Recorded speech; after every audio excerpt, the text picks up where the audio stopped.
career, there's been such a gradual evolution where you've written for other artists, done background vocals, produced, and now you're the frontman of your own project. What surprised you most about this journey thus far? And what's played the biggest role in your development as an artist? I think I think the biggest thing that I continually learn is that you can have your eyes set on something and think that you actually want to go that direction, but then life happens and you kind of wake up a few years later and you're like, oh shit, I didn't see it going that way, but I'm really glad it did. I think like maybe the biggest thing I've learned is just to like roll with the punches and just like enjoy the process and enjoy what you're doing. And if it's happening inside of me and if it's feeling really really good, then it often exudes out and becomes something really really special. And I feel really fortunate to be able to do this. Like it's so rare. Such a universal quality to your songwriting where it feels so personal to your own experiences, but listeners are able to take it and bring them into their own lives. As a songwriter who's written for other artists, how do you find the balance between deciding what will be a part of your own artist project as opposed to somebody else's? And do you have a favorite lyric that you've written throughout the years? First part of that, definitely it's kind of it's a weird balance. I mean, it's usually pretty black and white in terms of if the song is going to be for me or not. Generally, like as of late, I pretty much exclusively write for myself, just only because I only have so many stories, and giving them away Mm. is tough. And trying to write in somebody else's voice is really difficult too, unless you're really really close with that person. I think that was the biggest thing I took away from just writing with people, and not that I've done a ton of successful writing with other people, but it's really difficult to write in somebody else's voice. Like you have to really be with them there, experiencing what they're experiencing. And I think one of the reasons my music is so or has connected in the past is because it's just me. Like I'm making it, I'm speaking it, I'm experiencing these things, and that's the piece of it that I really try to put forward is my own vulnerability. Um, as for a favorite lyric, it's tough because it changes all the time. Like I mean, I have a I have a song called Matthew I wrote with my older brother who passed away, and it's there's the opening lyric of that is one of my favorite lyrics maybe ever, probably my favorite lyric ever. Not because it's even that well written or that special or anything, but it transports me whenever I listen to it back to the moment that I Mm. started or that I started this journey and that a moment, specific moment with him. And everybody who I've played it for and everybody listening says sort of the same thing, but it's a lyric. Skater shoes and faded Levi's, a mixtape of your favorite B-sides. Um, and it's just a collection of all these things, and it puts you in this exact moment in time. It was early 2000s. He loved to skateboard, and it was Mm. like this instant nostalgia of I remember making mixtapes. I remember being in that sort of cultural moment where skateboarding was the absolute thing. And there's this photo of him on our front porch at our house, and I wrote it about that photo. It's just him. It's actually the album art, but it's him and I and my younger brother sitting all there, and he's wearing. I think they were like Ecnies. I don't even remember Ecnies shoes, like the ones with the fat tongues and everything. Mhm. They kind of came back like recently, but he's wearing like those shoes with like super faded, disgusting jeans, and then like an oversized tee, and he was like super into the skate culture. And I always love that lyric just because it transports me there when I need to. So I think that's my goal with lyrics is just to make them as like visceral as possible. Yeah, I feel like that authenticity is the why fans have connected with your music, and it's such a great way to honor your brother as well. You've got a new single that's coming out. Can you tell us a little bit about Losing a Friend? And there's such a beautiful contrast within the song where it starts off as this piano ballad and then really leans in on those rock influences. How did this song come to fruition and that contrast as well? So this song, once again, another personal experience of, I mean, as you grow up and as you become an adult, quote unquote, your friends change and your circle changes and people change around you and you change. And this song was written about that. I recently had a falling out with one of my really good friends, and I don't know that there's a path back from it, which is unfortunate. But this is the song that sort of explores that piece of it, and my battles with the emotions of it and the roller coaster of being like, you know what, this is for the best, but it's also really sad because this is somebody really really close in my life. And I played it for a few close friends in my life, and it's interesting to watch something so like personal and so literal become a song that's not about that at all. Like people were making it about their relationship or about Mm. somebody they'd lost, somebody who had passed away, and I was like, oh, that's really interesting because I always thought losing a friend was so literal, but it's actually this like, it's if you break up with somebody, it's like yeah, you're losing a friend, and that's often the worst parts of a breakup. So I love seeing the interpretation like that, and I'm really excited to see sort of how it connects because it is really really special to me, and it feels like the opening of a new chapter for me musically. It's a testament to your talents as a songwriter. And speaking of that contrast, I love how songs can take different forms, whether it's a stripped back version or one with full production. As a producer and songwriter, at what stage in the process do you start to factor that in? Um, it depends. I mean, as of late, I've been pretty sort of let's write it on the guitar, let's make it a song before it's actually anything. The goal for me, it's super cliche and everyone says this, but it's like I gotta make sure that I feel it entirely. Continually as well. Like I have to revisit it a week later and have the exact same feeling, or at least bring up emotions that I felt. But if I don't really feel anything, then it never makes it to the production stage. I think Mm, something I struggle with in general is because I have so much production sort of background, and that's my roots is you can kind of polish anything to sound convincing if you know what I mean, like you can polish shit as much as possible and actually make it pretty presentable if you put like little baby carrots around it and you fucking do all the stuff. So I can do all that with production, so you can take a mid song and turn it into what should be a hit song, hypothetically.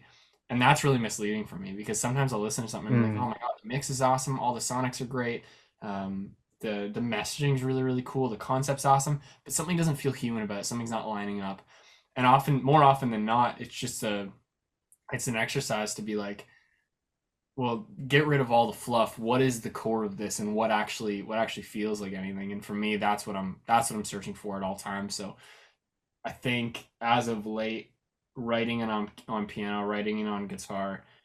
I would say within the last kind of couple of years, specifically my last EP on Bright Orange Everglow, it's like all those songs were written on the guitar with me on the couch, and then I was like, let's just make it a kind of a country project. Like I just want it to be stripped mm. back, easy listening, and low key. So that's kind of I would say the toughest piece of the producer songwriter sort of brain. It's like where to go and where not to go. This might be a strange question just given your last answer, but you've built such an incredible body of work. If you had to pick a song that best encompasses who you are as an artist at this moment, which would it be and why? Hmm. Today, I don't know. Ask me in an hour and it'll probably change. But today, my vibe. Today, I'm Last Girl, which is the the end track of the last track of my EP I put out last summer. Bright Orange Everglow.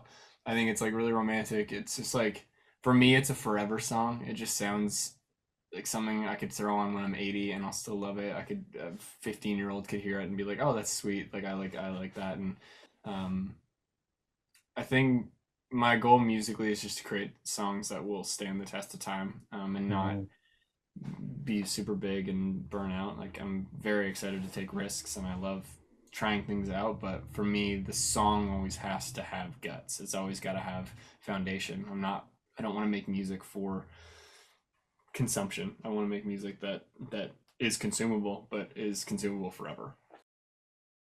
Such a timeless quality to your songwriting. You're also an artist that thrives on the live stage. How much do you use that environment to test out the new material? What is it like getting to see the words that you've written sung back to you by your fans? Pretty wild. It's a pretty wild experience. I mean, I quite literally make everything I do in this room. And for me, Mm, being able to travel across the world and play songs to people that I've never met in different languages and have the words resonate with them is like, I don't know, spiritual. It's weird. It's very, very strange. I like look out and there's people with something that I wrote that was like really, really, and I'm like, well, that's bizarre that you feel like that, but I'm so glad you do because that's what I'm here for. You know what I mean? Like I think I don't know, this is kind of taking a weird gaudy thing and I'm not religious at all, but I genuinely think artists purpose, and at least my purpose is to give a voice to people who sometimes can't find their own, or Mm, find the words to say what they need to say, whether that's I love you, whether that's I'm feeling depressed, whether that's I'm feeling alone, whether that's like a feeling of joy, whatever. I think my the core of my artistry is rooted on human connection, and I genuinely like love that piece of the live aspect of this. And as much as I can bring that back into the studio, it only helps the songwriting. Like it's just another vehicle for the song. So it definitely heavily influences it. I think the biggest thing I've noticed just over the last little while is like it shapes sort of how I want to write music. Like if I'm playing a lot live, it makes it faster and more intense and like fun to play on stage. But if I'm home for a while and I'm just chilling, I'm writing like slow, easy listening songs. I'm writing like stuff that I can cook to. mm, I'm like, it sort of depends on where I'm at travel wise. I have this big Asia tour coming up and I'm really excited for it. yeah. But like I'm really interested to see what kind of music I write around that time or after that time because I'll be pumped full of energy. That's very poetic. And, as you continue to release more and more songs, is there one that will always make your set list? Is there one that never will? There's a lot that never will for sure. Some songs, as I said, are just like they're not great live. Like no matter what, no matter how like even you go to watch your favorite artist. Like I'm trying to think. I'm trying to think of a good example. I don't know why the 1975 comes to mind, but it's Mm, like it's actually a really great song live, and this is maybe a terrible example, but you kind of get the gist of it. For me, Somebody Else by 1975, I think one of the greatest songs ever made. That song live, I don't know what the live performance does to that song. You know what I mean? Like I don't know if it elevates it in any way. So I love listening to that song on headphones. I love listening to it walking, doing the whole thing. But I don't know that like that song needs to be elevated mhm, live because it's such a great song already. Just play it and I'm just gonna experience it and like and live. It's really tough to perform those songs for me. So like I'm not saying I haven't Somebody Else by 1975. That's an incredible fucking song, but in the same vein, I struggle performing those songs that are just kind of here and they're just songs because there's not a lot to do. Like it's just like I'm on a loop. Like I'm just doing that thing. I'm performing that song. So for me, I mean, like I think there's a song called Phantom Pain, which will never make any playlist or anything for me, just because it's so slow. But it's a really pleasant song to listen to. mhm, I could never perform it, but I really love it, and it's like really lyrically attentive and the whole thing. One that I will always play is a song called Everything Everywhere Always. It's just like such a good moment um, for me and the crowd, and just like a real like connection spot. And then the last one that I think I'll always play, which is so fucking hard, is the Matthew one, the one about my brother, because it's mm, always a really it's the lowest point in the set energy wise, and it's the lowest point emotionally for me, I think, of like weeks. But it creates such an environment and such a connection and such a special thing and such a special memory for me and for everybody else. So I think if I could hold on to one and I could keep playing that one, I'd be happy to do it, but it's heavy. yeah. You're opening your heart out to the fans, and I feel like that's such a great way to think about approaching the live stage is how you're going to be able to elevate the song in that setting. You touched upon this already, but you're going back on an Asian tour. But as you look ahead to the rest of 2024, what can fans expect from you? Ton more music. I got so much stuff coming out. I got a bunch of stuff scheduled. I had to rotate my screen here because I got a whiteboard full of shit there, but it's it is yeah, a lot of music. I have a goal of think I put 18 songs out last year, so I have to one up that. So I got to do 19 this year. So I uh, I want to make at least a few projects that feel really cohesive and really together.